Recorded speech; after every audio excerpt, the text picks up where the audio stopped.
Hi, in this lesson we're going to look at some good housekeeping aspects of web design.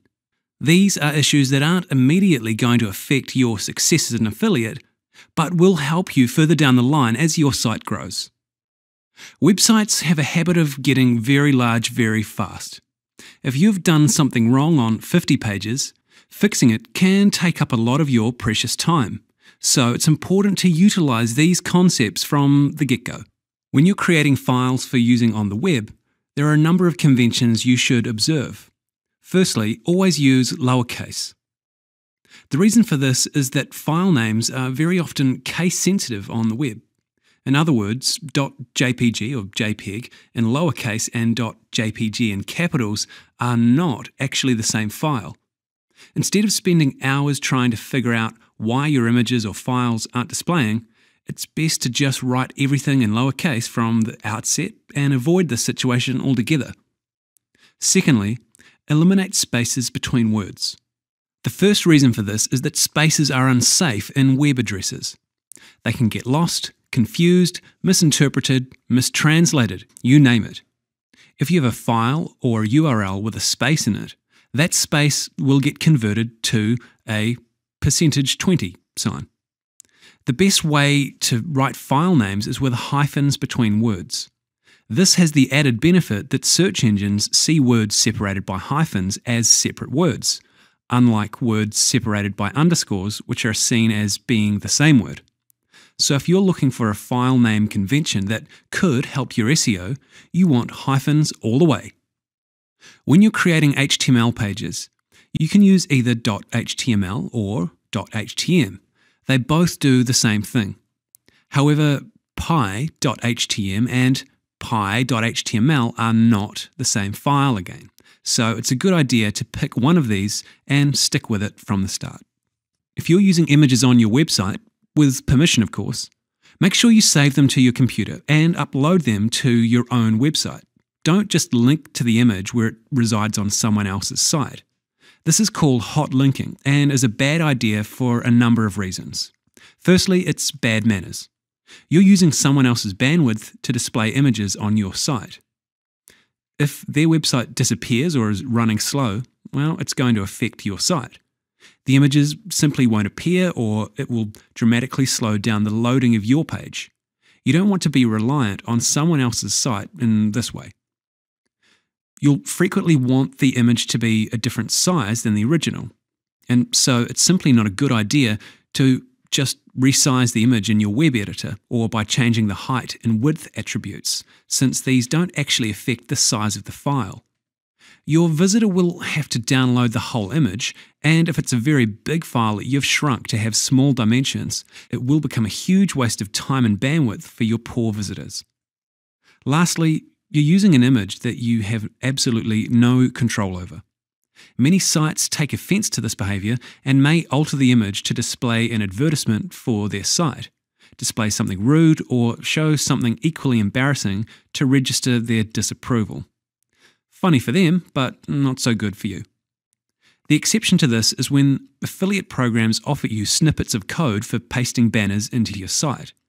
A lot of affiliate sites do this because it allows them to change the banners when they need to, without having to contact each affiliate to tell them that their banners are out of date. And it also allows them to track the popularity of certain banners over other ones. In this case, it's totally fine to use the image without saving it first and uploading it to your own site. When you decide what fonts you want to use for your text, have a think about whether your visitors will actually be able to see it. Your friendly handwriting type font that you use for your header will only display on a computer that actually has the same friendly handwriting type font installed on it. For everyone else, and this will be the majority of people viewing your site, what they'll see instead is the default font. This might be something like Arial or Times New Roman, something not so exciting. Here are a list of some system fonts that almost everyone has. There are other fonts that are very common that you can also try. One good thing you can do is choose a group of fonts and list them in order of preference. So if your visitor has the first font in the list installed on their computer, the browser will display that font. Otherwise, it will move on to the next font in the list until it encounters one that it actually has. For example, you could write a list in this order: Futura, Arial, Helvetica, McDonagh, sans serif. In this example, Futura is reasonably common, but just in case your visitor doesn't have it, the browser's next choice is Arial, followed by Helvetica, followed by McDonagh, finally, and in the worst case scenario, any old sans serif font will do. If you want something a little more special for a header, you'll typically have to turn it into an image and then insert that image into your page where the heading would be. For instance, the Filorama logo on our web pages is actually an image. When you first start creating websites, if you're anything like hundreds of other affiliates we've seen, you start out by uploading all your files into the one place. All your images, all of your HTML pages, and all of your CSS files will all end up in the same directory on your web server. And this is an example of what that might look like. This is great for one reason and one reason only. It makes referencing images and things in your HTML really easy.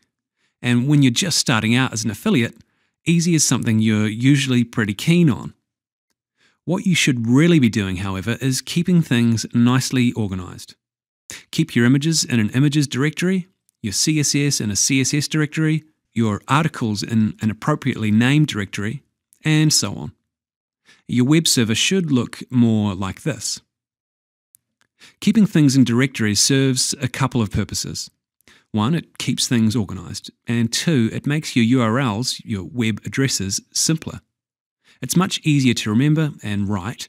For example, www.yoursite.com/blog than it is to write and remember www.yoursite.com/blogindex.html. Take a look at this bunch of files in our example pie recipe site. Okay, let's look at the one page in the root directory, the one you reach by typing www.example.com. Also in the root directory are our images and CSS folders containing our images and CSS. All the rest of our files are neatly tucked away into folders. The other beautiful thing about using folders is that you can insert your keywords into your folder names, which makes them part of your URL. Having your keywords in your URL seems to make your page appear more relevant to the search engines. For example, www.example.com/recipes/pie/best-apple-pie-recipe.html. And let's have a look at today's lesson summary.